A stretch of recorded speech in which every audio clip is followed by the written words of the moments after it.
I would like to present you today a work we have been doing with friends, with Baptiste and with Fabienne, and we have been working at this project for some 10 years.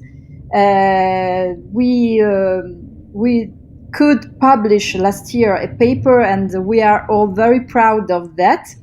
The main question we asked and we discussed together with Baptiste and Fabienne is which is the impact of the rise of biocalcification and of pelagic carbonate production by coccolithophores and other nanofossils at the end of the Triassic, and how this pelagic carbonate production impacted on ocean chemistry.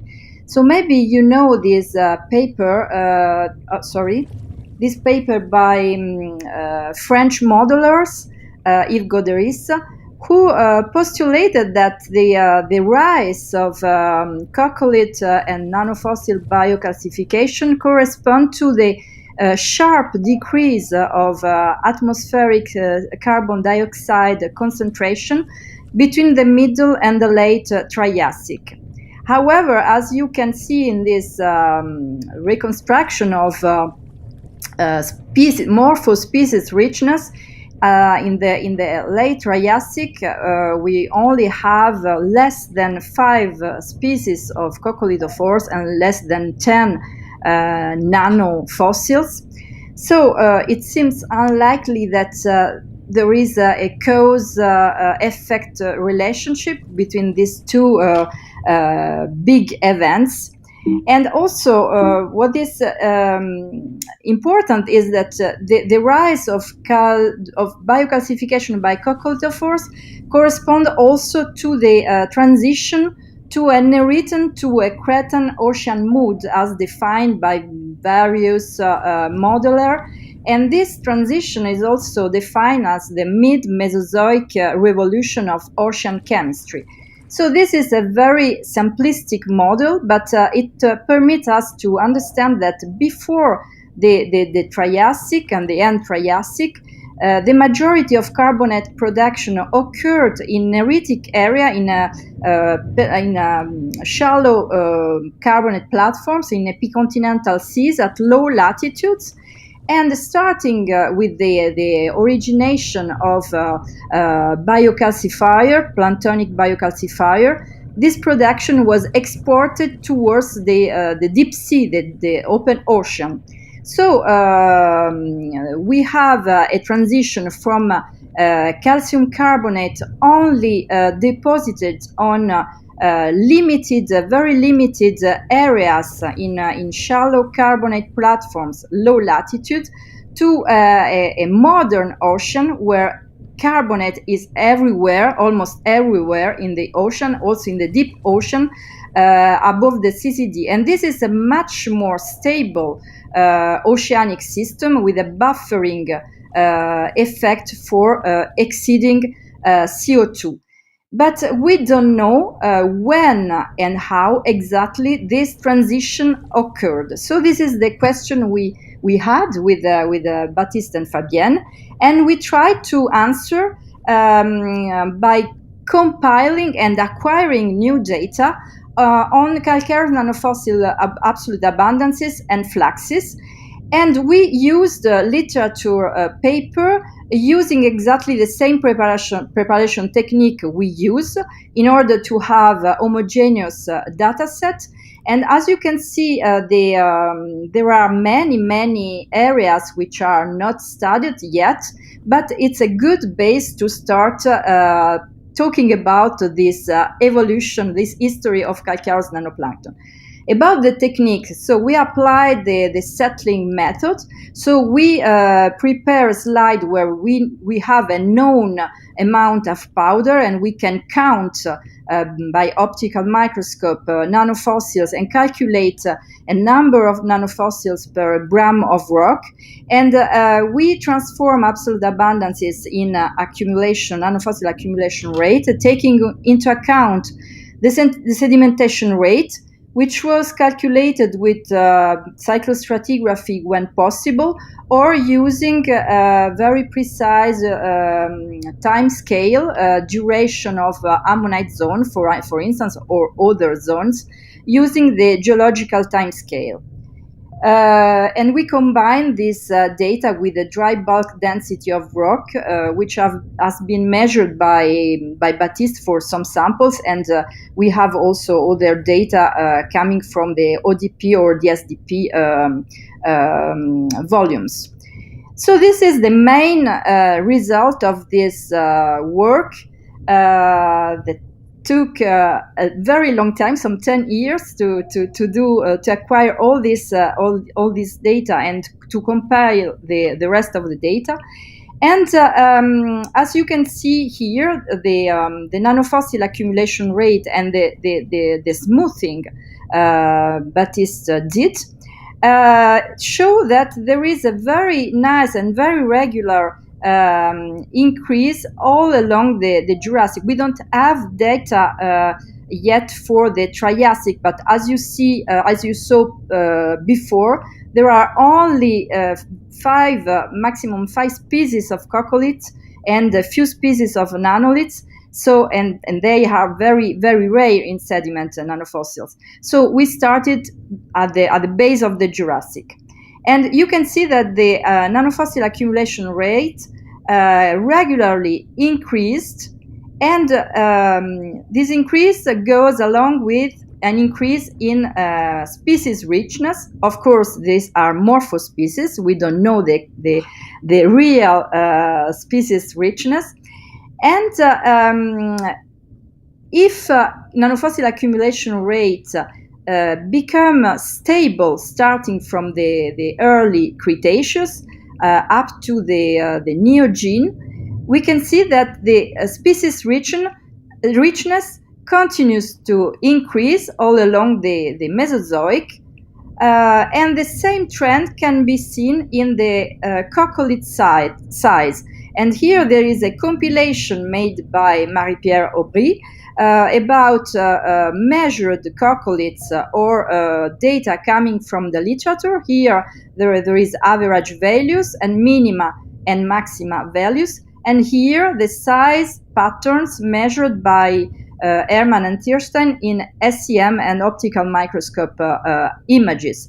So we can see that both species richness and size sharply decrease at the Cretaceous-Paleogene boundary, and also nanofossil accumulation rate dramatically decreased, but the recovery is very sharp, is much sharper than the very slow invasion we can observe in the Jurassic and early Cretaceous.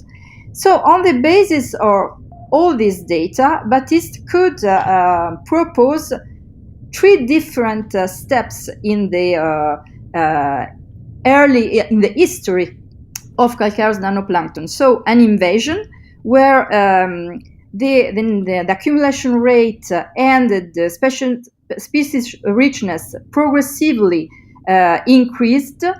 A specialization, because here we don't have an increase of nanofossil accumulation rate, but still an increase in diversification in terms of number of species and in terms of shape. The crash at the Cretaceous-Paleogene boundary, and after we have a sort of establishment with more or less stable conditions. So I will focus on the invasion interval, and in particular, I will focus on 5 different steps in this early evolution of calcareous nanoplankton, which are, in my opinion, very important. First of all, all these events are characterized by prominent negative or positive carbon isotope excursions, or by temperature changes, or by sea level changes. So all these 5 intervals are a period of major environmental changes. So now the Sinemurian Pliensbachian boundary, at the base of Pliensbachian, more or less on 190 million years, there is the most important innovation, in my opinion, for coccolithophore. Because before, in the Triassic and the base of the Jurassic, only murolith coccolith did occur. And at the base of Pliensbachian, we have this major innovation, the B-shielded coccolith, placoliths, which can interlock each other and form a cocosphere which is perfectly locked. And the coccoliths before didn't cover perfectly the cocosphere. There are holes here. This is a Baptiste gift. So the cocosphere, we don't know fossil cocosphere of murolith because the cocosphere was not solid. The cocosphere were rapidly disintegrated. And also the cocosphere was not continuous at the surface of the cell. And so we can retain this major innovation. And starting from there, the diversity increased much faster. So this means that this was a very successful innovation. And for the rest of the history of the group, placoliths are dominant over muroliths. So this is a very important innovation. If we look some other organisms, just like a dinoflagellate, the Sinemurian Pliensbachian is also a period of major change because we have the new entry in the Western Tethys of some very important species which were very successful, just like this Liasidium. And maybe this species, the hypothesis is that this species was already living in the Pantalassa Ocean and that it was migrating through the Hispanic corridor into the Western Tethys. So maybe the coccolithophore followed the same path. We don't know, but now Juan and Mika are going to study Jurassic sediments from Pantalassa, from Argentina, for instance, and maybe we will be able to answer this question. Next, the early Toarcian is also a period of major changes, environmental changes, and just to show you, these changes are represented by a sharp negative carbon excursion at the Pliensbachian Toarcian boundary, followed by a second dramatic carbon isotope excursion, likely linked to volcanic activity or methane release. And in the early Toarcian, this excursion is also mirrored by anoxia, widespread in most of the oceanic sites which have been studied right now. And these two events are really different because the Pliensbachian Toarcian boundary is a period of major diversification, as Alessandro or George have explained in their paper. And on the contrary, the excursion corresponding to the Toarcian anoxic event it's a major crisis with the extinction. And for plankton, there are many species of nanofossil experiencing a reduction of size, a Lilliput effect, or temporarily disappearing. And this temporary disappearance is exactly the same as experienced by dinoflagellate.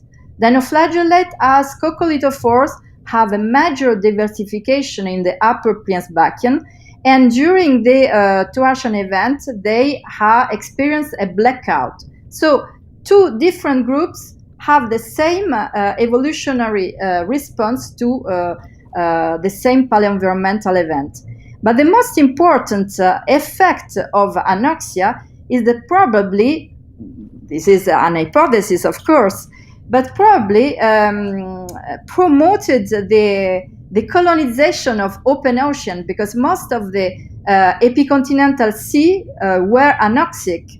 So according to some authors, just like Malcolm Hart, it's in the aftermath of the Toarcian event that quasi-planktic forms, this means that forms which have the shape and most of the characteristic of planktic forms first occurred.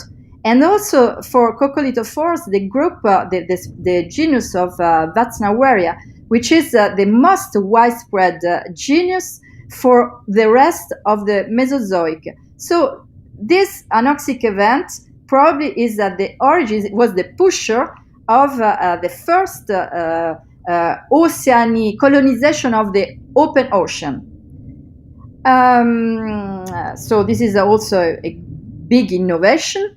And concerning the fluxes, the fluxes in this time in the lower Toarcian are very low, very low. We are in the lower part of this scale, but the highest fluxes are in the most proximal area, in epicontinental sea of the North Thetis. So in this at that time, the ocean was still working in a neritic mode. The production was still in majority in the epicontinental areas, not in the open ocean. We also have here a region in Greece, in the Ionian Trough, which was open to the oceanic Thetis. We have a section in Tibet. We have section in Arctic, and here the fluxes are nearly zero. So the production was in the very proximal areas. Now, a time interval which is very precious to Baptiste, the Alenian Bajocian. Here we have a big diversification of the Vatnawaria genus. Actually, there is different morphotypes of Vatnawaria which are replacing the Lotharingius. They are a part of the same family.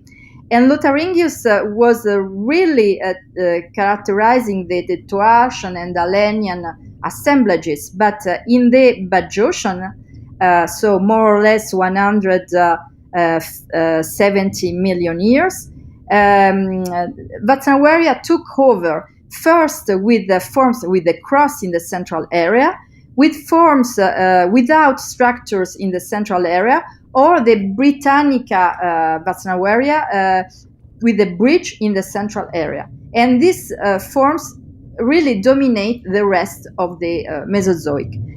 It's interesting to know that this change mirrored a shift towards more positive values for delta C13 and probably eutrophication of oceanic waters.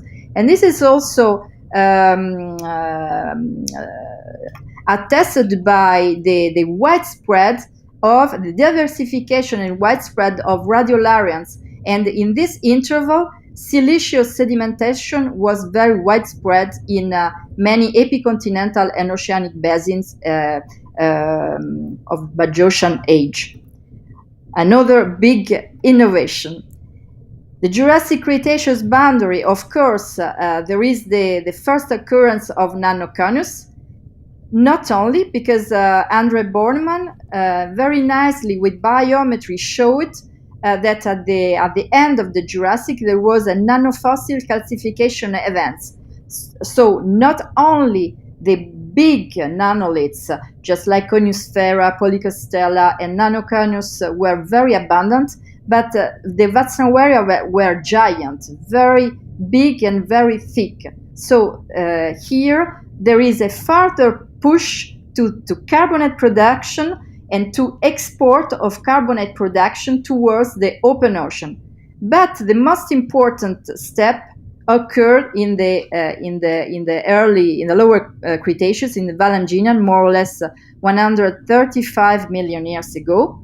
And you can see here that in this area, in the Tethyan area, but also in the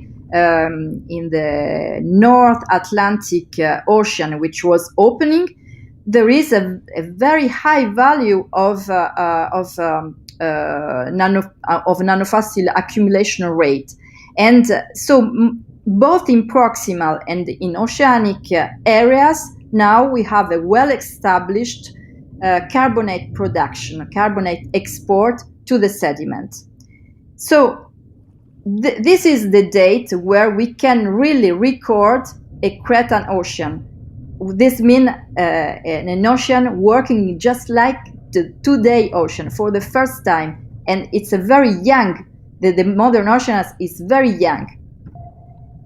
Just to conclude, it took a very, very long time to complete this invasion phase, which started in the Upper Triassic with the first occurrence of coccolithophores and other nanofossils.